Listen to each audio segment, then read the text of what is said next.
आइए हम अपनी परम सत्ता गुरु सत्ता को नमन करते हुए उनसे ये प्रार्थना करें कि आज हम जो भी स्वाध्याय करें हम अपनी गुरु सत्ता के कहे अनुसार उनके मार्ग में चलते जाएं। वो जैसा जैसा कहें उन्हीं शब्दों को आत्मसात करते हुए आगे उनके मार्ग में बढ़ते चले जाए, ऐसी गुरु सत्ता से प्रार्थना है। आज सोमवार के दिन है और आज के दिन हम लोग महाकाल और युग प्रत्यावर्तन प्रक्रिया पढ़ते हैं। इसमें अब तक हम पढ़ चुके हैं, पिछली बार जो हमने अध्याय पढ़ा था शुद्ध धर्म तंत्र का अस्त्र संधान। गुरुदेव जिसमें बता रहे हैं कि नवनिर्माण किस तरह से होगा और व्यक्ति जो है वो इकाई के रूप में करेगा सुसंस्कारवान होकर, और भारतवर्ष को इसमें क्या करना होगा, विशाल सांस्कृतिक इकाई है भारतवर्ष पूरे संसार की और उसको बहुत बड़ी भूमिका निभानी होगी। जो सांस्कृतिक नेतृत्व कौन करेगा, भारतवर्ष करेगा, ऐसा गुरुदेव कहते हैं। और फिर गुरुदेव ने बताया पिछले दिनों जो राष्ट्रीय विकास की दृष्टि से सरकारी गैर सरकारी क्षेत्र में बहुत काम हुआ है और उसमें उसको हमें कम नहीं आंकना चाहिए। और क्या कहते हैं गुरुदेव कहते हैं कि जिसके पास जो भी है बस इस देवासुर संग्राम में वो कूद पड़े। पूरी बुक में गुरुदेव हमें आवाहन कर रहे हैं और क्या कहते हैं, हमारी बुरी आदतों को गुरुदेव कहते हैं वो असुर है और हमारी जो अच्छी आदतें हैं वो क्या है, देव हैं। तो संग्राम किसका है, हमारी बुरी आदतों और अच्छी आदतों का संग्राम है, जिसे गुरुदेव कहते हैं देवासुर संग्राम। गुरुदेव आगे लिखते हैं, आत्मा की तुलना में शरीर का मूल्य स्वल्प है, उसी प्रकार भावनात्मक सशक्तता की तुलना में भौतिक समृद्धि तुच्छ है। भौतिक उन्नति के बड़े से बड़े प्रयत्न तब तक नगण्य ही माने जाते रहेंगे जब तक उनकी अपेक्षा अनेक गुना प्रयास आंतरिक विकास के लिए ना किया जाए। आज हमारी यही सबसे बड़ी भूल है। इसी आवश्यकता का मूल्य कम आंक कर हमने कोल्हू के बैल की तरह बहुत सारा श्रम के उपरांत कोई भी बड़ी मंजिल तय करने में सफलता नहीं पाई है। अब समय आ पहुंचा है कि यह भूल सुधारने के लिए हमें अविलंब कटिबद्ध हो जाना चाहिए। गुरुदेव कह रहे हैं कि अभी तक हमने क्या किया है कि शरीर को पोषने के सारे सिर्फ काम किए हैं, जितनी भी कमाई करते हैं, धन अर्जन करते हैं, सिर्फ हमेशा ये सोचते हैं कि बस शरीर को किस तरह से आराम मिलेगा, लेकिन आत्मा उसके कंपैरेटिवली आत्मा बहुत बड़ी है, उसका जो मूल्य है वो बहुत ज्यादा है। उसमें क्या चाहिए, हमें भावनात्मक सशक्तता की तुलना के में भौतिक समृद्धि बहुत छोटी मानी है गुरुदेव ने। गुरुदेव कहते हैं कि भौतिक समृद्धि हमें जितनी भी मिली है उसे बहुत छोटा मानना चाहिए। आत्मा के लिए हम जो काम करें, जिसे कहते हैं ना गुरुदेव, आत्मिक उल्लास, आत्मिक विकास के लिए हमने कोई काम नहीं किया है। तो गुरुदेव हमें बार बार यही बता रहे हैं कि हमें आत्मिक विकास के लिए क्या काम करना चाहिए। आगे गुरुदेव कहते हैं, यह एक स्पष्ट तथ्य है कि भावनात्मक परिवर्तन धर्म तंत्र के माध्यम से ही होना संभव है। भय और आतंक के बल पर अधिनायकवाद द्वारा लोगों की किसी मार्ग पर चलने के लिए विवश किया जा सकता है, पर इस प्रकार की भावना बदलना संभव नहीं है। उत्पीड़न के भय से लोगों के शरीर ही काम करने लगते हैं, मन नहीं बदलता। पीछे छुपा हुआ चोर अवसर पाते ही उभर आता है और दांव लगने पर अधिक जहरीला डंक मारता है। अच्छा तरीका यही है कि आदर्शवाद की उत्कृष्टता से श्रद्धा, धर्म और ईश्वर में सच्ची आस्था उत्पन्न कर जनसाधारण को कर्तव्यनिष्ठ, धर्मनिष्ठ, समाजनिष्ठ बनाया जाए। यह कार्य राजनैतिक लोगों का नहीं, उन्हें पग पर कूटनीति अपनानी पड़ती है। फलस्वरूप लोग उन्हें प्रतिभावान तो मानते हैं पर आदर्शवान नहीं। राजनीति में गांधी जैसे संत कोई विरले ही होते हैं, शेष तो दिन रात हेर फेर चलाने वाले होते हैं। इसलिए वे लोगों में न उत्साह उत्पन्न कर सकते हैं, न आस्थाएं विनिर्मित करने में सफल हो सकते हैं। यह कार्य धर्म क्षेत्र में कार्य करने वाले उत्कृष्ट चरित्र एवं आस्थावान व्यक्ति ही अपने चरित्र का उदाहरण से जनसाधारण को भावनात्मक प्रगति के लिए प्रेरणा देकर कर सकते हैं। उन्हीं के उपदेशों का कुछ ठोस प्रभाव भी पड़ सकता है। गुरुदेव कहते हैं कि भाई जितने पॉलिटिशियंस होते हैं, देखिए हम में से कोई भी पॉलिटिशियन को अपना आदर्श नहीं मानता है। क्यों? गुरुदेव कह रहे हैं कि जो दबंग टाइप के लोग होते हैं ये लोग, इनको कूटनीति अपनानी पड़ती है, जो लोकाचार के लिए मतलब जो डे टू डे लाइफ में जैसे पॉलिटिक्स में होते हैं, कई बार कुछ लोगों को अच्छा लगता है, कई बार वो बहुत खराब भी होती है, कुछ लोगों के साथ वो काम अच्छा करते हैं और अपना स्वार्थ सिद्ध करने के लिए कुछ लोगों के साथ बुरा काम भी करते हैं। तो ऐसे लोगों को तो लोग बेशक कुछ दिन उनके कहने से, डराने धमकाने से कुछ दिन तो फॉलो कर सकते हैं कि नहीं धर्म पर चलिए, हम जबरदस्ती वो कहें कि नहीं मंदिर जाइए, आपके लिए डिसिप्लिन ये हैं, उन सिद्धांतों को कुछ दिन के लिए तो मानेंगे, लेकिन वो मन में क्या होगा, जब तक थॉट्स नहीं बदलेंगे तब तक मन में वो जो बीज अंकुर है असुरता का वो बैठा रह जाएगा। दिखावे के लिए शरीर से वो मंदिर जाएंगे, भगवान की पूजा करेंगे, लोगों के साथ अच्छा बिहेवियर भी करेंगे, लेकिन अंदर तो कौन है, असुर बैठा हुआ है ना। लेकिन उसको जैसे ही मौका मिलेगा, गुरुदेव कहते हैं वो जहरीला डंक मारने के लिए और ज्यादा मतलब और ज्यादा पावर से, क्यों, क्योंकि अब उसकी असुरता को दबाया गया है ना उसको, तो वो क्या करे, उतने दिन उसने उस पावर को इकट्ठा किया, अब वो क्या करे, जैसे ही उसको चांस मिलेगा वो और बुरी तरीके से हमला करेगा। तो इसलिए गुरुदेव कहते नहीं, ऐसे नहीं, डरा धमकाकर नहीं काम करना है। राजनीति में गांधी जैसे लोग बहुत ही कम होते हैं जो लोग उनको फॉलो करें। गांधी ने क्या किया था, गांधी जी ने क्या अपने कैरेक्टर में हर चीज को उतारा था, वो हमेशा सच बोलते थे, अहिंसावादी थे, है ना, असहयोग आंदोलन किया उन्होंने। ऐसे नहीं लाखों लाखों लोग फॉलोवर्स हो, बहुत सारे लोग उनके अभी आज की दुनिया में उनके बहुत सारे लोग जो है विरोधी हैं, लेकिन मैं जो पर्सनली मैं कहूंगी, अगर मेरे गुरुदेव उनको सही कह रहे हैं इसका मतलब वो सही है, बाकी दुनिया गलत है। गुरुदेव अगर उनको ठीक कह रहे हैं, गुरुदेव कह रहे हैं कि वो संत थे, तो वो संत थे, हैं, ठीक है। आगे गुरुदेव कहते हैं कि कोई ठोस प्रभाव नहीं पड़ेगा उनके उपदेश देने से, जो लोग पॉलिटिशियंस है, ठीक है। अपने कैरेक्टर में जब हम उतार लेंगे, तो जब हम किसी को कोई बात कहेंगे तो बहुत सारे लोग हैं, जैसे मैंने डॉक्टर A.K. दत्ता है अपने शांतिकुंज में, ये बहुत पहले से मतलब जुड़े हुए थे अपने गुरुदेव से, तो ये चुपचाप उनके साथ चलते थे, गुरुदेव के साथ रहते थे और देखते थे कि जो ये बात कहते हैं, क्योंकि है क्या ना, लोग टेस्टिंग भी तो लेते हैं, तो ऐसा गुरुदेव के साथ भी हुआ था, सिर्फ हमारी नहीं, सोचिए गुरुदेव की भी लोग टेस्टिंग लिया करते थे। वो खुद अपने संस्मरण में लिखते हैं, कहते हैं कि मैं उनके साथ चला करता था, देखता था कि जो ये बात लिखते हैं क्या उसे फॉलो करते हैं, तो उन्होंने हमेशा यही पाया कि गुरुदेव जो लिखते हैं उससे कहीं ज्यादा वो ज्यादा आध्यात्मिक है और फॉलो करते हैं उस चीज को, तो वो एकदम उनके फैन हो गए थे, तब वो उनके इतने बड़े फॉलोवर बने थे। आगे गुरुदेव लिखते हैं, सामान्य मनुष्यों के कथन की अपेक्षा भगवान या शास्त्रों के द्वारा कहे हुए निर्देश लोगों को अधिक प्रभावित करते हैं, इसलिए सामान्य प्रवचनों की अपेक्षा शास्त्र कथा यदि ढंग से कही जा सके तो उसका अधिक प्रभाव पड़ता है। प्राचीन काल में महान तत्ववेता ऋषियों ने मानव अंतःकरण को उत्कृष्ट बनाने की आवश्यकता अनुभव की थी और उसके लिए जो सांगोपात विधि व्यवस्था मानव तत्वों की गहन शोधों के आधार पर बनाई उसे ही धर्मतंत्र घोषित किया।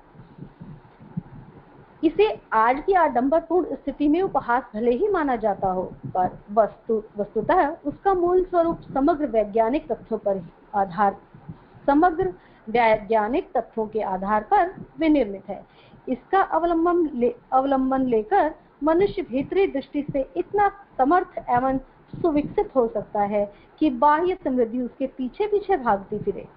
गुरुदेव कह रहे हैं कि जो हमारे प्राचीन हमारे ग्रंथों में लिखा है, हमारे शास्त्रों में लिखा है, जो प्रवचनों में लिखा है, जो हमारे प्राचीन काल के महान तत्ववेता ऋषियों ने मानव अंतःकरण को अच्छा बनाने के लिए जो आवश्यकता अनुभव की थी और उसके लिए जो उन्होंने जो विधि व्यवस्था शास्त्रों में लिखी है, उन्होंने क्या किया था, उन्होंने शोध के आधार पर रिसर्च कर वो लिखा था और उसे धर्मतंत्र घोषित कर दिया था, ठीक है। इसे आज लोग क्या कहते हैं, जिन लोगों को नॉलेज नहीं है ना, वो कहते हैं अरे ये सब नाटक है ना, नहीं ऐसा नहीं हो सकता यार, क्योंकि आज ये प्रैक्टिकल नहीं है, लोग ऐसे कहते हैं। लेकिन उन्होंने उस समय रिसर्च करके लिखा था, और माने ना माने अपने गुरुदेव भी तो कहते हैं कि जो शास्त्र में विधि विधान जो भी आ रहे रीति रिवाज है, वो आप विवेक का इस्तेमाल करके करिए। अगर उससे किसी का लॉस नहीं होता है, पर्सनली मैं भी ऐसा ही मानती हूँ, किसी का लॉस नहीं हो रहा है तो हमें अपने रीति रिवाज को, रिचुअल्स को फॉलो करना चाहिए। हर चीज के पीछे साइंटिफिक रीजन है। देखिए यहाँ गुरुदेव इस पैराग्राफ में यही बात बोल रहे हैं। कौन थे वो ऋषि मुनियों ने जो सारी रीतियां बनाई हैं, जो धर्म को फॉलो करने की विधि व्यवस्था जो की, उन्होंने पूरी रिसर्च के साथ किया, पूरे साइंटिफिक रीजन है। इसलिए जितने भी रीति रिवाज हैं, व्रत त्योहार हैं, इनका ना कोई रीजन है। बस हम क्वेश्चन करें अपने अंदर कि आखिर ये क्यों सेलिब्रेट करते हैं। मैं पूरे दावे के साथ कह सकती हूँ, अगर हम क्वेश्चन करते हैं, अपना जो क्वेश्चन है यूनिवर्स में डालते हैं ना, तो उसका आंसर भी यूनिवर्स से आता है वापस।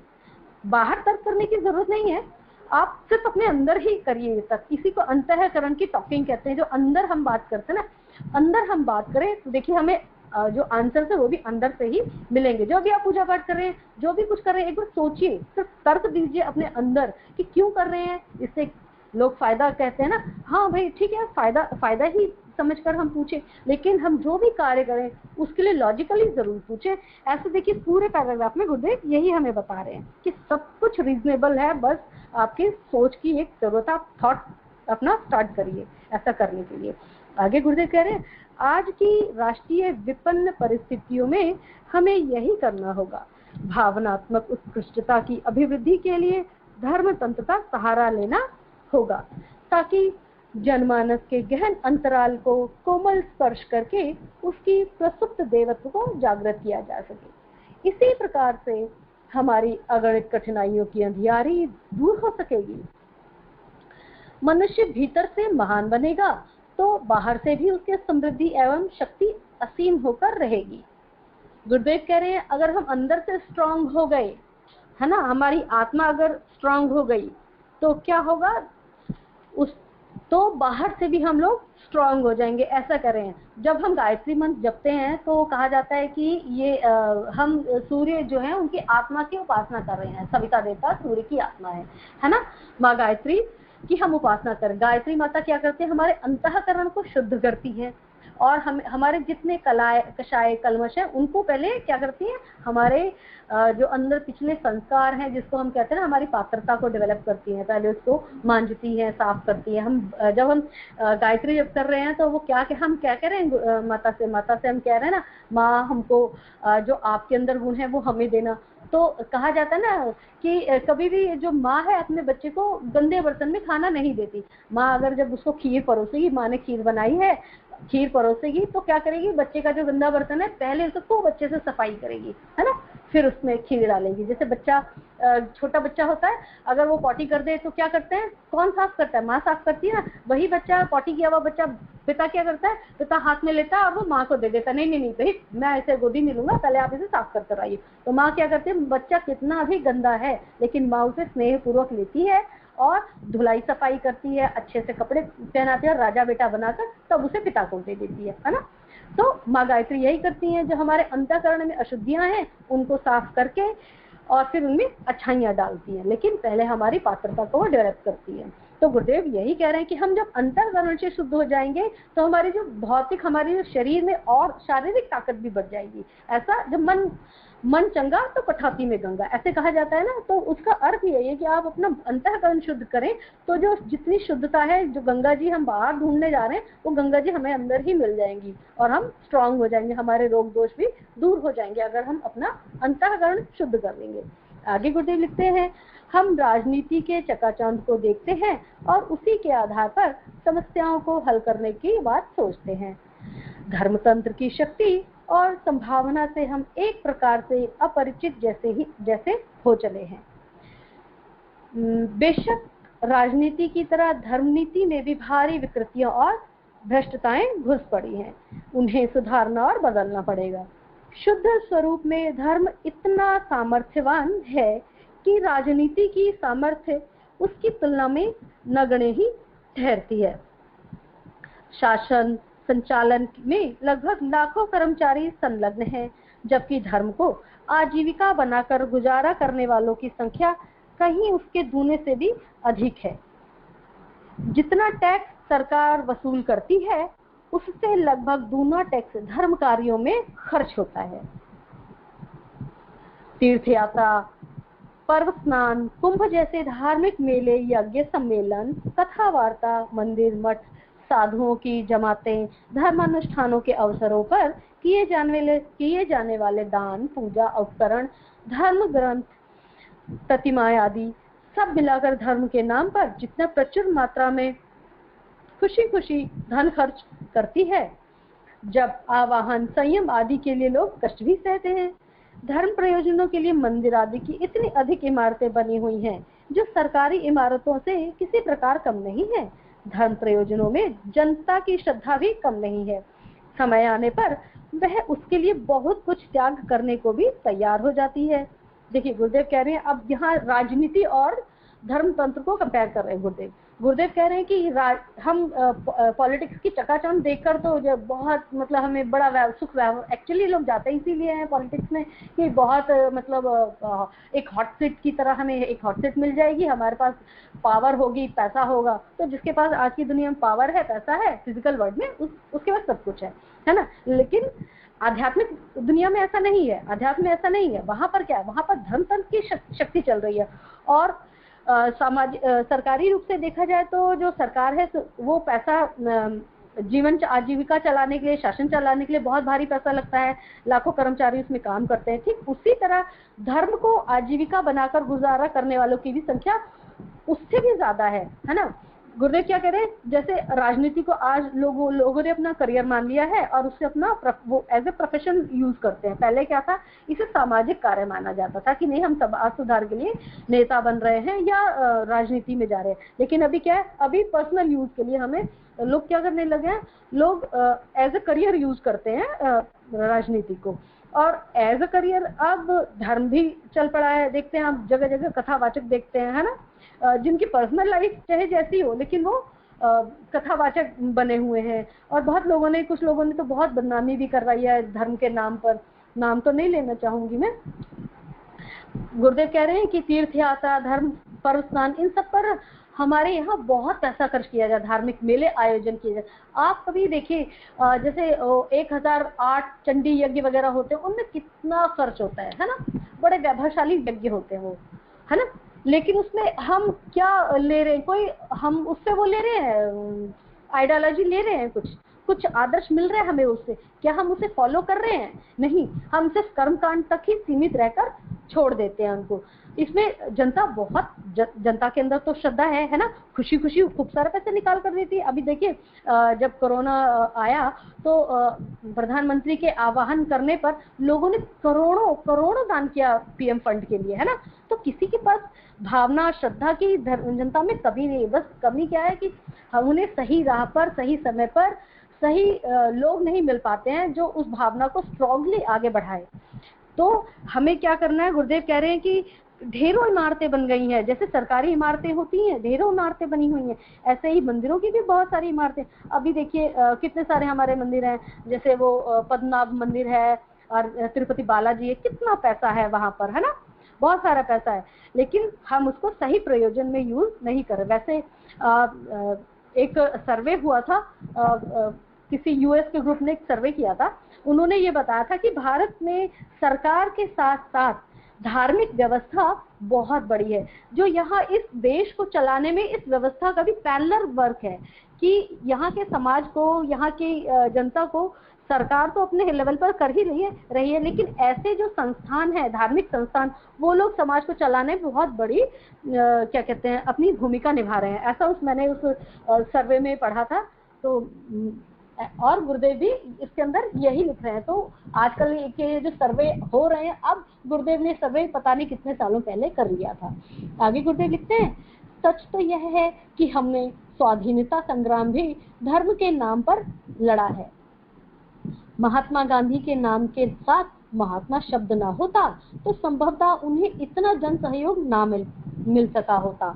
राम राज्य की सफलता की उनकी घोषणा के आधार पर भारत की जनता मर मिटने को तैयार हुई थी। सन 57 का स्वतंत्रता संग्राम चर्बीयुक्त कारतूस मुंह में लगाने में धर्म भ्रष्टता अनुभव करने वाले सैनिकों द्वारा ही भड़का था। क्रांतिकारियों ने गीता की पुस्तकें छाती से बांधकर फांसी के तख्ते पर चढ़ते हुए जनता की श्रद्धा अर्जित की थी। गुरुदेव क्या कह रहे हैं, गुरुदेव कह रहे हैं कि स्वाधीनता संग्राम भी उसका बेस एक्चुअली क्या था, बेस यही था, धर्म के नाम पर ही तो लड़ा गया था, धर्म ही तो था। धर्म एक्चुअली क्या है, धर्म जो मोटा मैं जो समझ पाती हूँ कि धर्म का अर्थ है जो हमारी तत्कालीन परिस्थितियों में जो कर्तव्य बन पड़े, कि जो हमारे पास सिचुएशन आई है इस समय हमारा क्या कर्तव्य है, वही धर्म है। जैसे एक विद्यार्थी का धर्म क्या है, विद्यार्थी अभी उसका धर्म है कि वो पढ़ाई करे और अपना करियर बनाए, अपने अंदर सुविचार के साथ अपना अच्छा व्यक्तित्व, अपना चरित्र गढ़े। तो ये विद्यार्थी का उस समय का कर्तव्य है। वहीं जब वो डॉक्टर इंजीनियर बन जाएगा तो वो अपनी नौकरी के माध्यम से समाज का भला करेगा, उस समय का उसका ये धर्म है। तो धर्म और कर्तव्य एक ये मोस्टली एक जैसे ही हैं, जिसे हम पूजा अर्चना से जोड़कर देखते हैं कि ये धर्म है। धर्म एक्चुअली अपने कर्तव्यों का बड़ी प्योरिटी के साथ निर्वाह करना धर्म कहलाता है। गुरुदेव कहते हैं कि जो 87 का संग्राम हुआ था उसमें वो भड़का कैसे था, उसमें यही था ना, वो जो मंगल सिंह थे, जो मंगल सिंह जी, मंगल पांडे जो थे, उन्होंने क्या कि वहां बात फैल गई कि जो कारतूस है पिस्तौल में, राइफल में लगने वाला, वो उसके ऊपर जो लेप किया जाता है ना, ताकि निकले वो बड़ी उससे तेजी से निकले बंदूक से, तो उस पर क्या लगा है, उस पर गाय की मांस की गौ चर्बी लगी हुई है ना।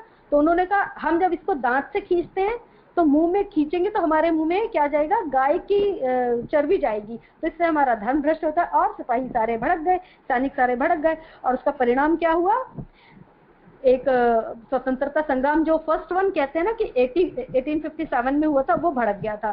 क्रांतिकारियों ने क्या कहा, जो क्रांतिकारी थे जैसे शहीद भगत सिंह, ये लोग फांसी पर हंसते हंसते कैसे चढ़े, गीता की पुस्तकें छाती से बांधकर हंसते हंसते फांसी पर। गीता में क्या कहा गया, कर्मयोगी बनने को, धर्म योगी बनने को, है ना, ये कहा गया। और इन्होंने उन पुस्तकों को अपने सीने से बांधकर फांसी पर चढ़े थे। इससे क्या कहा था, और इससे क्या हुआ, लोगों में श्रद्धा अर्जित हुई, जनता जो थी उनके प्रति श्रद्धावान हो गई और उनके कहे अनुसार उनके उसमें चलने लगे, और लाखों करोड़ों लोग स्वतंत्रता संग्राम में कूद पड़े थे।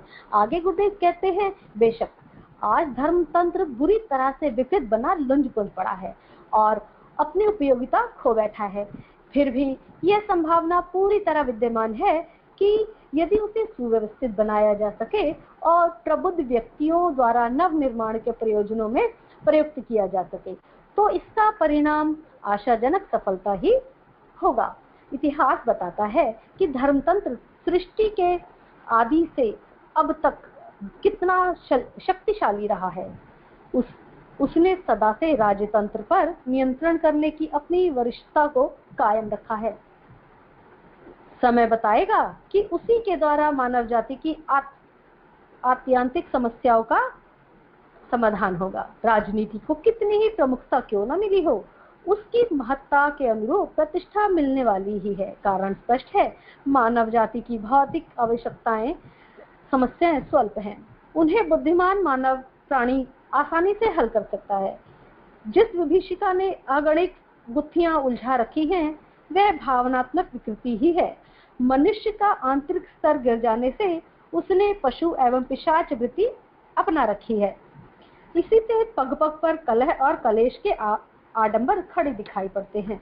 यदि भावनात्मक उत्कृष्टता संसार में बढ़ जाए तो आज हर मनुष्य देवताओं जैसा महान दिखाई दे और सर्वत्र स्वर्गीय सुख शांति का वातावरण दृष्टिगोचर होने लगे।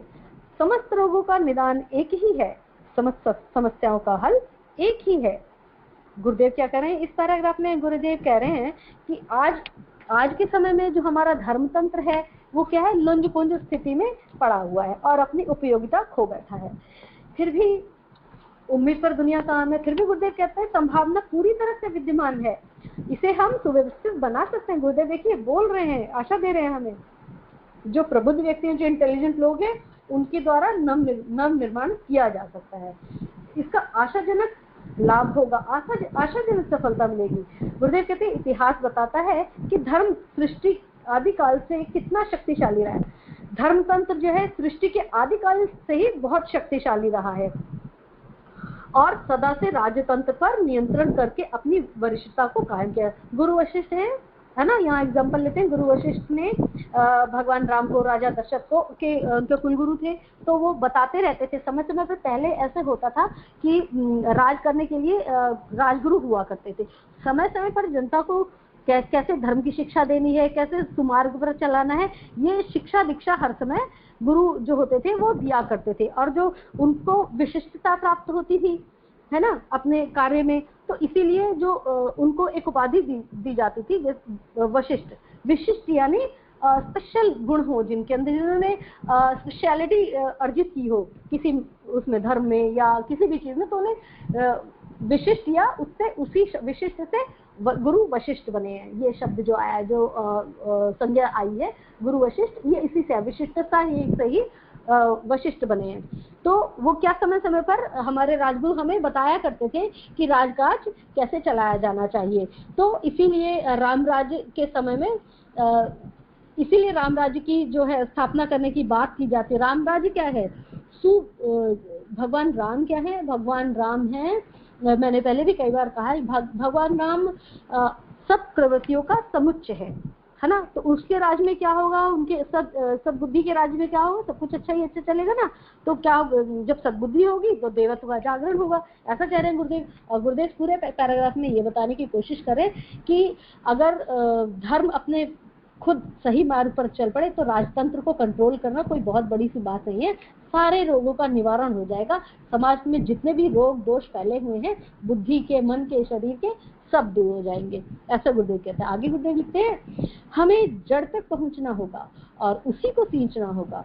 रोग के अनुरूप चिकित्सा खोजनी होगी। जहाँ छेद है वहाँ बंद करना होगा, अन्यथा सुख शांति के व प्रगति एवं समृद्धि के स्वप्न कभी भी साकार ना हो सकेंगे।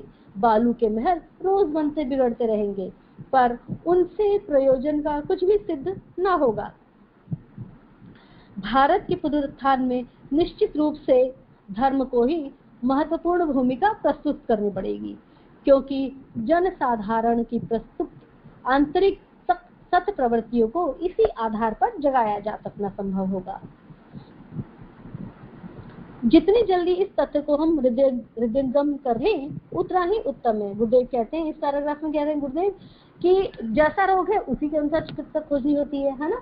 जैसा रोग, और अभी आज का क्या रोग है, जहाँ गुरुदेव कहते हैं जहाँ छेद है वहीं बंद करना होगा, और वरना सुख शांति के मार्ग नहीं मिल सकेंगे। ये कोई ये सपने की ही तरह रह जाएगा। गुरुदेव ऐसे करें। और गुरुदेव क्या करें कि सिर्फ हम मतलब सिर्फ सोचते रहे, है ना, जिसे प्रमाद कहा है गुरुदेव ने, कि सोचते तो रहे लेकिन उसे क्रियान्वित ना करें, तो उसे गुरुदेव प्रमाद कहते हैं। तो हम सिर्फ प्रमाद में ही बैठे, अरे ये होगा वो होगा, सिर्फ सोचते रहे तो ये क्या है? ये रेत के महल हैं। गुरुदेव कह रहे हैं ये बालू के महल हैं, रोज बनते और बिगड़ते रहेंगे, लेकिन इससे कुछ नहीं बन पड़ेगा। भारत को अगर अपना पुनरुत्थान करना है तो धर्म को महत्वपूर्ण भूमिका प्रस्तुत करनी होगी, है ना, क्योंकि जनसाधारण को जो आंतरिक प्रवृत्तियां वो किसके द्वारा जगाई जाएंगी? वो धर्म के द्वारा ही जगाई जाएंगी, ऐसा गुरुदेव कह रहे हैं। इस बात को गुरुदेव कह रहे हैं कि जितना जल्दी से जल्दी अपने हृदय में उतार लें उतना ही अच्छा है। आगे गुरुदेव लिखते हैं, राष्ट्र के अतीत गौरव के अनुरूप हमें पुनः अपने उज्जवल भविष्य का निर्माण करना ही होगा। प्रबुद्ध आत्माओं के सामने यह चुनौती प्रस्तुत हुई है कि वे अपने तुच्छ तृष्णाओं तक सीमाबद्ध संकीर्ण जीवन बिता देने की अपेक्षा किसी तरह संतोष से गुजारा चलाते हुए अपनी बढ़ती शक्तियों का उपयोग अपने युग की विषम समस्याओं को सुलझाने के लिए करने को तत्पर रहें। चारों ओर आग लगी हो और उसे बुझाने को की अपेक्षा अपनी चैन की बंसी बजाने में जो संलग्न हो, ऐसे प्रतिभावान की, सामर्थ्यवान की विकसित गतिविधियों पर विश्व मानव की घृणा ही बरसेगी। भावी पीढ़ियां उसे फटकारेंगी। कर्तव्य से विमुख रहने के कारण अंतरात्मा उसे कोसती ही रहेगी। देखिए गुरुदेव क्या करें। सारिका दीदी आवाज आ रही है? हेलो हेलो सारिका दीदी। हाँ दीदी, बिल्कुल क्लियर। हाँ ठीक है दीदी। गुरुदेव इस पैराग्राफ में हमें समझा रहे हैं, कह रहे हैं कि जो प्रबुद्ध आत्माएं हैं, यानी उच्च कोटि की आत्माएं जिनके भाव अच्छे हैं, है ना, उनको ये चुनौती जो है वो प्रस्तुत हुई है कि वो अपनी जो छोटी छोटी सी तृष्णाएं हैं, जो छोटी छोटी सी इच्छाएं हैं, इसको मतलब एक संकीर्ण उसमें बांध कर ना रखें। उनको थोड़े से में ही गुजारा करना चाहिए अपना। पिछले भी चैप्टर्स में गुरुदेव ने यही समझाया क्या कह रहे हैं, जो बड़े लोग हैं, जो सामर्थ्यवान लोग हैं, जिनके पास पैसा है, बुद्धि है, ऐसे लोगों को कह रहे हैं उनको अपने स्वार्थ के लिए नहीं जीना चाहिए, उन्हें समाज के कल्याण का भी कार्य करना चाहिए। ठीक है, क्या कह रहे हैं गुरुदेव? गुरुदेव कह रहे हैं कि आप खुद वो संतोष से गुजारा करें और बाकी जितनी भी उनके पास शक्तियां उन्होंने अर्जित की हुई है उसका उपयोग युग की विषम समस्याओं को सुलझाने के लिए यूज करें, वो है ना। जिसके पास पैसा है वो पैसे से करें, जिसके पास इंटेलिजेंस है इंटेलिजेंस से करें, जिसके पास जो भी प्रतिभा है, जिसने भी अपनी प्रतिभा को जितना डेवलप कर रखा है वो सोसाइटी को दान करे, है ना। जिसके पास जो भी है, कोई इंजीनियर है, डॉक्टर है, डॉक्टर क्या कर सकता है, जो गरीब लोग हैं उनको अपना वो फ्री ऑफ कॉस्ट देख सकता है, उनको कंसल्ट कर सकता है, और उस डॉक्टर के पास दवाइयाँ आती हैं, डॉक्टर्स मोस्टली करते भी ऐसा है।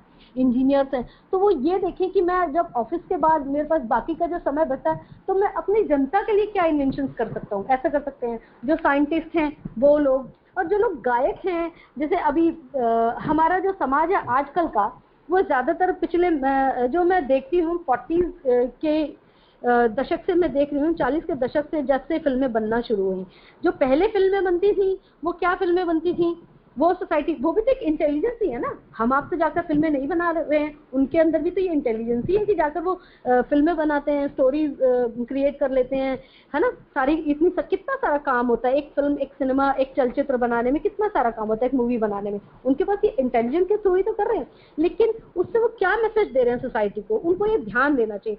आज जो हमारा समाज क्रिएट हो रहा है, बच्चियां, बच्चे, यंगस्टर्स हमारे जो देख रहे हैं, है ना, वो क्या देख रहे हैं, इसी ये फिल्में देखकर, वेब सीरीज देखकर, इसी से तो क्रिएट हो रहे हैं, उनकी मन की इन्हीं से क्रिएट हो रही है। तो उसको अगर अच्छी दिशा में अच्छे मैसेजेस देकर किए जाएं तो वो कितना अच्छा समाज में बच्चों के ऊपर, यंगस्टर्स के ऊपर कितना अच्छा प्रभाव पड़ेगा।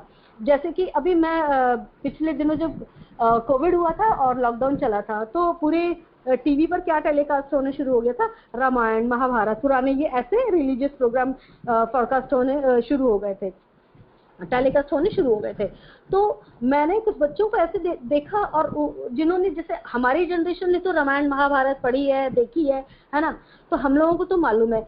लेकिन वो लोग, जब उन लोगों ने देखा, और हमारे कुछ घरों में भी ऐसे, हमने कभी अपने बच्चों को जैसे रामायण महाभारत के बारे में अच्छे से बताया नहीं, स्कूल से भी पढ़ाना बंद कर दिया। जो अच्छे मैसेजेस थे, मैं ये पूरा नोटिस करती चली आ रही हूँ। 40 की वो मूवीज जिसमें भक्त प्रहलाद की मूवी बनी थी, जिसमें ये बताया गया, बेशक जेनेटिकल वो राक्षस था, जेनेटिक्स जो थे उसके अंदर, डीएनए उसके किसके थे, राक्षस के थे। माँ जो क्याधु थी और हिरण्यकशिपु, उनका बेटा भक्त प्रहलाद कहलाया था। कैसे कहलाया था, वो सिर्फ वातावरण चेंज हो गया था, है ना, वातावरण चेंज होने की वजह से एक राक्षस के घर में एक भक्त प्रहलाद पैदा हुआ। ये ऐसे मैसेज वाली मूवीज पहले होती थी, बट अभी ऐसा नहीं हो रहा। अभी क्या कर रहे हैं, अभी एक गलत मैसेजेस डाल रहे हैं। तो जो इतनी जो इंटेलिजेंस है, मैं सिर्फ ये वाला टॉपिक मैं अभी सिर्फ ये इसलिए ले रही हूँ क्योंकि ये बहुत इंपॉर्टेंट है, ये हमारे सोसाइटी में बहुत ज्यादा इम्पैक्ट कर रहा है। जितनी भी चीजें आ रही है, जैसे हिंदू धर्म है, कितना साइंटिफिक धर्म है ना, लेकिन अभी क्या करते हैं, नहीं हिंदू लोग हिंदू धर्म की कितनी इंसल्ट कर रहे हैं, हमारे सनातन धर्म की कितने गलत मैसेज जा रहे हैं हमारे बच्चों के पास कि नहीं हम जितना करते हैं, ये हमारा धर्म एक सिर्फ ढकोसला है, हम पीपल के पेड़ की पूजा करते हैं तो हम पागल हैं, पेड़ों की पूजा कर रहे हैं। नहीं, वो मैसेज क्या जा रहा है, हम देवता तुम देवता। हमारा जो हिंदू धर्म है क्या मैसेज देता है, हर चीज की हम पूजा करते हैं। देखिए, नीम की पूजा करते, पीपल की, बरगद की पूजा करें, पाषाण की, पत्थरों की पूजा कर रहे हैं।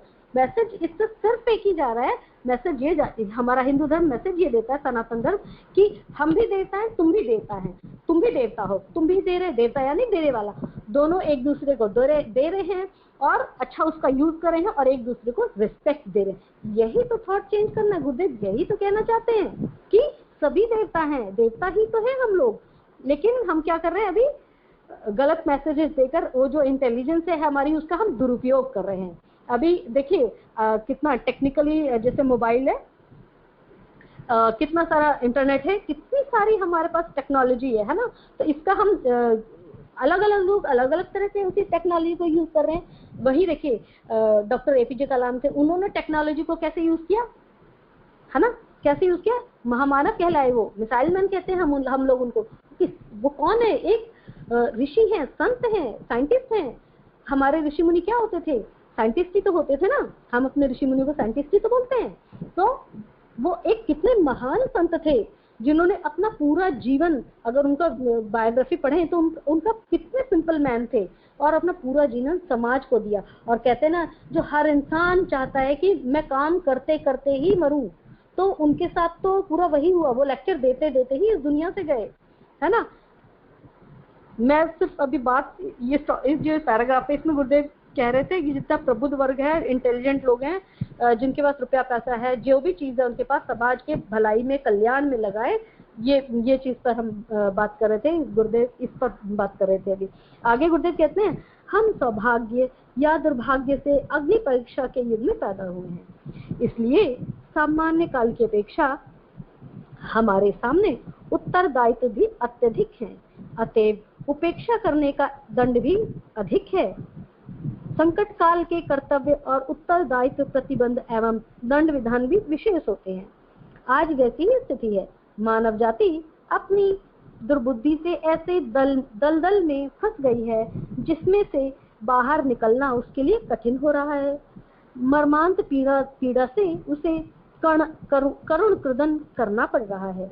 परिस्थितियां उन सभी समर्थ व्यक्तियों को पुकारती हैं कि इस विश्व संकट की घड़ी में उन्हें कुछ साहस और त्याग का परिचय देना ही चाहिए। पतन को उत्थान में बदलने के लिए उन्हें कुछ तो करना ही चाहिए। हम चाहे तो थोड़ा थोड़ा सहयोग देकर देश, धर्म, समाज एवं संस्कृति के पुनरुत्थान के लिए बहुत कुछ कर सकते हैं और नया संसार, सुंदर संसार, उत्कृष्ट संसार बनाने के लिए एक चतुर शिल्पी की तरह अपनी सहृदयता, कलाकारिता का परिचय दे सकते हैं। पेट भरने के लिए पशु की तरह जीवित रहना इन परिस्थितियों में कैसे संभव हो सकता है? हमारे पाठकों में से शायद ही कोई इस तरह का अभिशाप जैसा जीवन जीना पसंद करे। देखिए गुरुदेव अब किसकी बात करें, पूरे पैराग्राफ में क्या कह रहे हैं गुरुदेव? गुरुदेव ये समझा रहे हैं, गुरुदेव कह रहे हैं हम जिन परिस्थितियों में, जो हमारी जनरेशन है, जो हम चल रहे हैं, जिन दिनों हमारा जन्म हुआ है, जब जिस युग में हम पैदा हुए हैं, वो क्या है, किसी अग्नि परीक्षा से कम नहीं है। इसलिए सामान्य काल की तरह हमें जो नॉर्मल टाइम में, जैसे नॉर्मल डेज चलते हैं तो उस समय क्या रिस्पॉन्सिबिलिटीज कम होती हैं, लेकिन जैसे घर में गेस्ट आ जाए, इमरजेंसी हो जाए, तो उस समय क्या होता है, रिस्पॉन्सिबिलिटी बढ़ जाती है ना, किचन में काम ज्यादा हो जाता है। मतलब एक हम मोस्टली लेडीज का ग्रुप है तो मैं वो वाला एग्जांपल लेकर बता रही हूँ कि अगर घर में गेस्ट आ जाए तो क्या करते हैं हम लोग ज्यादा काम हो जाए, हमारी ज्यादा घर में शादी ब्याह हो तो हमारी रिस्पॉन्सिबिलिटीज बढ़ जाती हैं।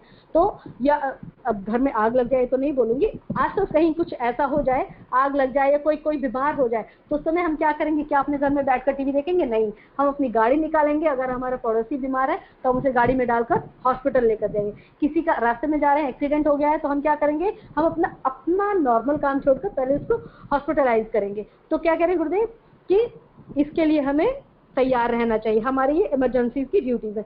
लेकिन जो इनको इग्नोर करेगा उसके साथ क्या होगा? गुरुदेव पूरी श्योरिटी दे रहे हैं अब यहाँ पर। गुरुदेव कह रहे हैं जो इनकी उपेक्षा करेगा, जो मतलब अपने कर्तव्यों को पालन नहीं करेगा, उसको दंड भी मिलेगा। गुरुदेव कह रहे संकट काल में जो लोग हेल्प नहीं करते हैं ना, उनको दंड भी मिलता है। यहाँ मेरे को एक छोटी सी स्टोरी याद आ रही है कि एक बार कहीं आग लगी होती है, आपत्ति काल के बारे में है। एक बार एक जगह आग लगी होती है, एक छोटी सी चिड़िया क्या करती है, चोंच में पानी भरती है और उस आग में डालती जाती है। तो साथ में एक दूसरा कौवा होता है, वो उससे पूछता है, हा क्या तो तेरी इस छोटी सी चोंच में जिस पानी है, इससे इतनी बड़ी आग बुझ जाएगी? तो चिड़िया क्या कहती है? चिड़िया कहती है कि जब मैं भगवान के पास जाऊंगी तो मेरा नाम किसमें होगा? आग बुझाने वालों में होगा, ना तो लगाने वालों में होगा, ना चुपचाप बैठकर तमाशा देखने वालों में होगा। मेरा भगवान के रजिस्टर में नाम आग बुझाने वालों में किया जाएगा। तो यहाँ देखिए, अब ये जो छोटी सी इंसिडेंट है, स्टोरी है, इससे ये प्रेरणा मिलती है कि बेशक हमारा सामर्थ्य बहुत छोटा सा है ना, तो हम उसको भी किसमें यूज करेंगे? समाज कल्याण में यूज करेंगे। संकट काल है, जैसे आग लगी हुई है, हम चिड़िया है, हमारी चोंच छोटी सी है, लेकिन हमें जितना उस चोंच में पानी आ जाए, जितना हमारी अंजलि में पानी आ जाए, हम उस आग को बुझाने की कोशिश करेंगे। तो अभी क्या है, अभी समाज में संकट काल आया है, समाज में आग लगी हुई है, हम अपने अच्छे विचारों से समाज की बुद्धि को चेंज कर सकते हैं, है ना। कैसे कर सकते हैं? मान लीजिए किसी ने हमारे साथ कुछ गलत कर दिया, गलत सा बिहेवियर, तुरंत हम उसका रिस्पॉन्स ना कर दे। मान लीजिए कहीं हम क्यू में खड़े हैं, धक्का दिया किसी ने, तो तुरंत उस धक्के को पीछे क्या हम धक्का मार देंगे उसको? नहीं, हम ये नहीं करेंगे ना। हमारे जैसे लोग क्या करेंगे, कुछ देर 2-4 धक्के सह लेंगे, शांत रहेंगे और उसके बाद कहेंगे प्लीज थोड़ा सा आराम से खड़े हो जाइए, है ना। तो क्या कहेंगे, हमें सहनशीलता से अपना दिखाना है इस चीज को। ये गुरुदेव ये बिल्कुल नहीं कहते हैं कि नहीं नहीं आप सारी गलत बातें सहन करते गई, लेकिन आप अपनी सहनशीलता 2-4 बार तो दिखाएंगे ना, नहीं मैं शांत हूँ, मैं आपका धक्का सहन कर पा रहा हूँ। और जब बिल्कुल एकदम पानी हद से ऊपर हो जाएगा तब हम बोलेंगे। तो गुरुदेव क्या करें, अभी पानी हद से ऊपर निकल गया है। और गुरुदेव जो इस पैरा की लास्ट लाइन है उसमें कह रहे हैं गुरुदेव, हमारे पाठकों में से शायद ही कोई इस तरह का अभिशाप जैसा जीवन जीना पसंद करे, है ना। कि जिस अब ये गुरुदेव हमारे और आपके बारे में बात कर रहे हैं, हम जितने ग्रुप में लोग हैं, जितने युग निर्माण से जुड़े हुए लोग हैं, हमारे बारे में ये श्योरिटी दे रहे हैं गुरुदेव कि जो हमारे पाठक हैं, जो इस पुस्तक को पढ़ रहे हैं, वो अभिशाप जैसा जीवन कभी भी नहीं जिएंगे कि अपनी सारी इंटेलिजेंस, सारा पैसा अपने लिए रखेंगे, स्वार्थपूर्ण जीवन वो कभी नहीं जिएंगे। ऐसा गुरुदेव हम लोगों से पूरी श्योरिटी के साथ आशा कर रहे हैं, देख लीजिए, है ना। और मुझे भी ऐसा ही लगता है, अब तक हमने जितनी ये बुक पढ़ी है, अब तक हम लोगों की जो आत्मा है वो पूरी तरह से जागृत हो चुकी है गुरुदेव का कार्य करने के लिए। जो जहाँ है, जिस भी परिस्थिति में है, पूरी तरह से सोच रहा है कि नहीं मुझे तो गुरुदेव का कार्य करना, युग निर्माण योजना में अपना अंश करना है, अपना अंशदान देना है, अपनी प्रतिभा का अंशदान देना है, समय दान देना है, वो चाहे जिस भी प्रकार हो जाए, चाहे वो गृहिणी के रूप में है, टीचर के रूप में है, डॉक्टर के रूप में है, लेखक के रूप में है ना, किसी भी रूप में हम अपना अंशदान करेंगे। धर्म का रूप आज पूजा पाठ, तिलक, छाप, जटा, कमंडल, स्नान, मंदिर दर्शन का थोड़ा सा दान पुण्य कर देना मात्र मान लिया गया है। इतना कुछ कर लेने वाले अपने को धर्मात्मा समझने लगे हैं। हमें समझना और समझाना होगा कि यह धर्म का एक नगण्य अंश है। समग्र धर्म की धारणा आत्म संयम, उज्जवल चरित्र, उदारता, ज्वलंत देशभक्ति एवं लोक सेवा की तत्परता में ही संभव है। परमात्मा के लिए दयालु, क्षमाशील बनना ही पर्याप्त नहीं, वरन उसके लिए सद्गुणी, शिष्ट, ईमानदार, कर्तव्य परायण, साहसी, विवेकशील, अनीति के विरुद्ध लोहा लेने का शौर्य एवं कठोर श्रम करने का उत्साह भी अनिवार्य अंग है। जब तक इन गुणों का विकास न होगा तब तक कोई व्यक्ति सच्चे अर्थों में कदापि धर्मात्मा कहलाने का अधिकारी नहीं बन सकता। देखिए गुरुदेव इसमें क्या कह रहे हैं, गुरुदेव कह रहे हैं आज जो है धर्म का मतलब क्या बन चुका है, धर्म का मतलब बन चुका है बस थोड़ा सा दिया घुमाना, कोई एक पुस्तक लेकर उसका मतलब अध्ययन तो नहीं कहूंगी, रीडिंग कर लेना कहेंगे, पाठ करने को रीडिंग करना कहते हैं, रीडिंग कर लेना और क्या करना, एक तिलक लगा लेना। और जो साधु लोग टाइप के होते हैं वो क्या करते हैं, जटा बढ़ा लेते हैं अपनी, कमंडल। जटा बढ़ाने के लिए भी पता है कुछ सोल्यूशंस लगाए जाते हैं, मेरे को तो अभी रिसेंटली पता लगा है कि इसमें भी सोल्यूशन लगाया जाता है, ऐसे अपने आप जटा नहीं बन जाती है। और क्या करते हैं, कमंडल ले लेते हैं, स्नान कर लेते हैं, गंगा में स्नान कर लेंगे, बहुत बड़ा काम कर लिया, हमारे सारे पाप धुल गए। और क्या करते हैं, मंदिर में दर्शन करने को चले जाते हैं। अच्छी बात है, मंदिर दर्शन करने, ये भी बहुत साइंटिफिक है, किसी और दिन डिस्कस करेंगे मंदिर में दर्शन करने का अर्थ क्या होता है, कभी टाइम हुआ तो इसको डिस्कस करेंगे हम लोग।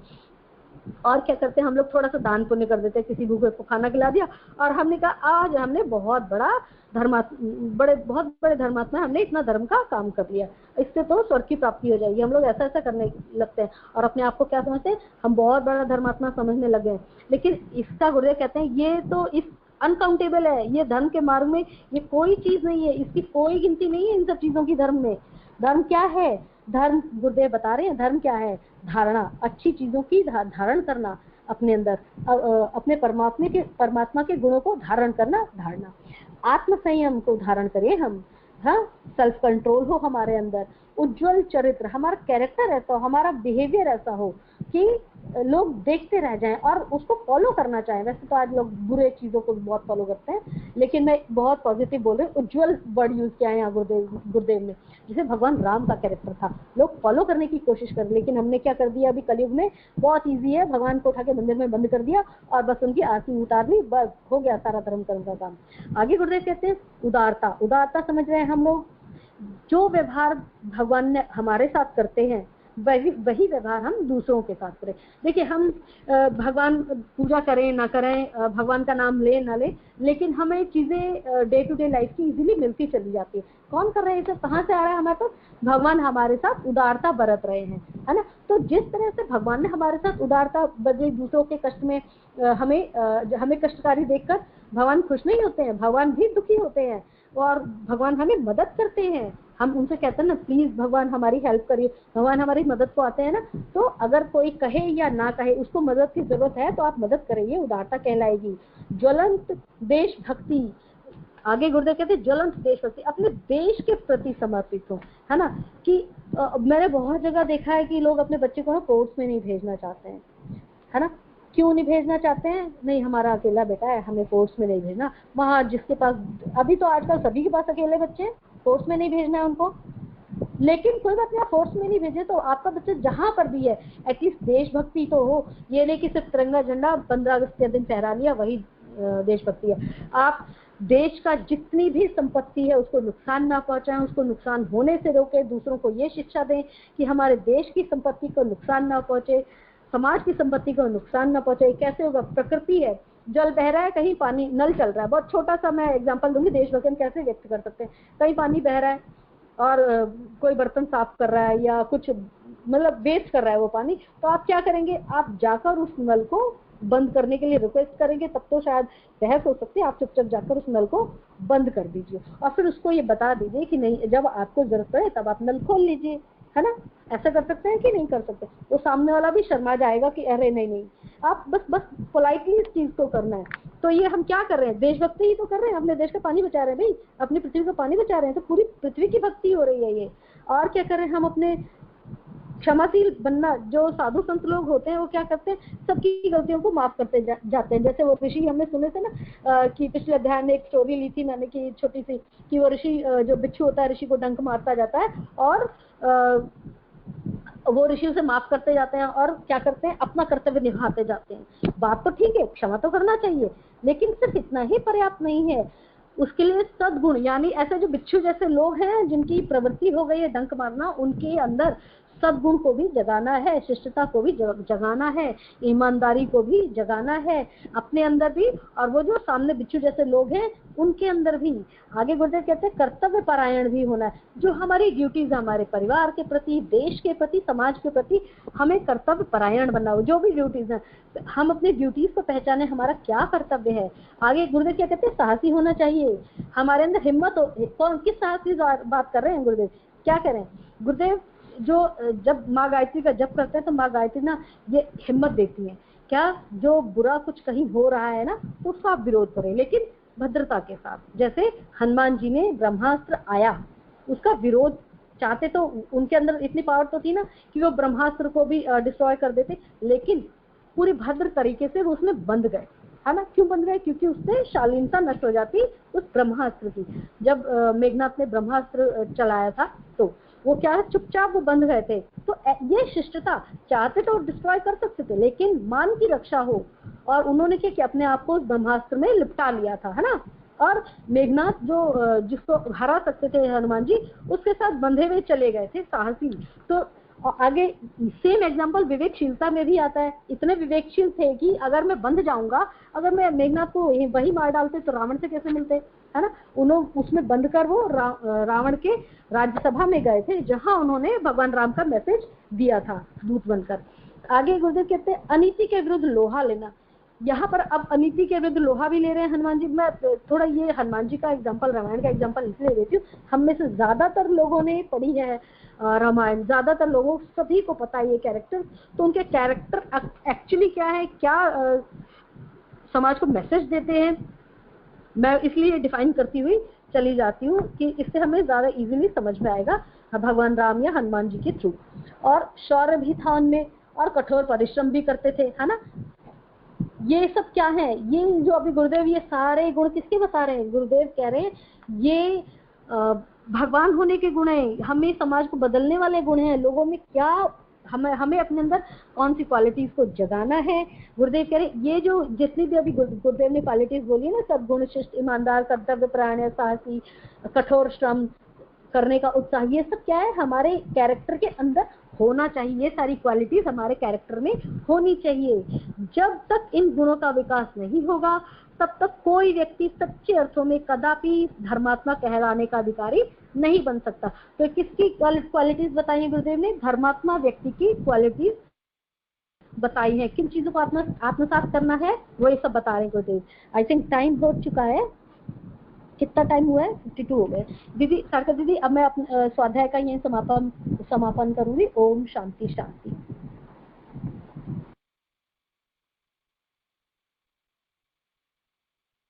शीला दीदी, आपका बहुत बहुत धन्यवाद। आपने बहुत अच्छी अच्छी बातें बताई। चलिए 11:52 हो गया है, हम लोग आहुति का कार्यक्रम शुरू करते हैं। सारिका दीदी, आपको कुछ कहना है? बस यही बोलना चाहती हूँ शीला दीदी, बहुत इंपॉर्टेंट मैसेज था आज। परम पूज्य गुरुदेव किस तरह से बता रहे हैं कि फाइनली समय कैसा है और किस तरह से हम लोगों को अपना तरीका, अपना way of living, art of living change करना है अब। और ये टाइम है जहाँ हम लोगों को सोचना है अपने बारे में, अपने तौर तरीकों के बारे में, अपने विचारधारा के बारे में। चाहे पास्ट में हमने किस तरह से जीवन को जिया है, क्या किया है, क्या क्या गलतियां हमसे हुई हैं, ये सारी चीजों को दिमाग से बिल्कुल एक तरफ करते हुए एक नए पैटर्न को, एक नए प्लान वे में जीवन को जीने का एक और सही तरीके से अपने आपको एक और चांस देने की बात गुरुदेव कर रहे हैं। जहाँ पर हम लोग को रिस्पॉन्सिबल होना बता रहे हैं, हम लोग को ईमानदारी से जीना बता रहे हैं। ईमानदारी एक बहुत ही बड़ा अम्ब्रेला है, लेकिन एक छोटे तौर पर अपनी 24 घंटों में हम अपनी सारी ड्यूटी उसके प्रति ईमानदार रहें। As a wife, as a husband, as a son, as a daughter, इस लेवल पर हम अपनी ईमानदारी को, अपने डॉटर इन लॉ, सास हैं तो सास के तौर पर आपको क्या ईमानदारी रखनी है सबके साथ। आपके घर में मेड्स हैं, आपके घर में काम करने वाले हैं, आपके अंडर में बहुत सारे लोग हैं काम करने वाले, उस लेवल पर आप ईमानदारी को बरतिए। तो ईमानदारी ही अगर आज अगले 24 घंटे तक, अगले स्वाध्याय तक हम प्रैक्टिस करें कि आज का दिन मेरा इसी प्रैक्टिस पे बीतेगा कि मैं हर काम को, छोटे से छोटे काम को, अगर झाड़ू पोछा भी लगाना है, अगर कुछ खाना ही बनाना है, तो 100% अपना दें, ईमानदारी की प्रैक्टिस करें आज सभी। और आगे के क्रम में किस तरह से गुरुदेव बता रहे हैं कि समय बदलने वाला है and we have to change our pattern. ये समय नहीं रहेगा जहाँ पे हम अपने लिए सोच रहे हैं, अपने लिए खा पी रहे हैं, अपने लिए ही चिंता कर रहे हैं, अपने बच्चों को देकर हम इस जीवन से, इस संसार से विदा ले लेते हैं और बहुत ही घटिया तरीके से हम अपना एक ह्यूमन जर्नी, जो कि उस लेवल तक जा सकता था जहां एक आत्मा परमात्मा से मिलने की बात करती है, उस लेवल की अपॉर्चुनिटी, उस लेवल की पॉसिबिलिटी बीज रूप में विद्यमान है मनुष्य जीवन में। जब ये सारी चीजें हैं तो एटलीस्ट एक ह्यूमन लेवल पर, एक इंसान होने के तौर पर सही इंसान बनने की तैयारी करें, तभी भविष्य उज्जवल है। तभी सबके लिए गुरुदेव ने सद्बुद्धि की प्रार्थना की है, तभी सबको गुरुदेव ने गायत्री मंत्र रूपी अमृत बांटा है।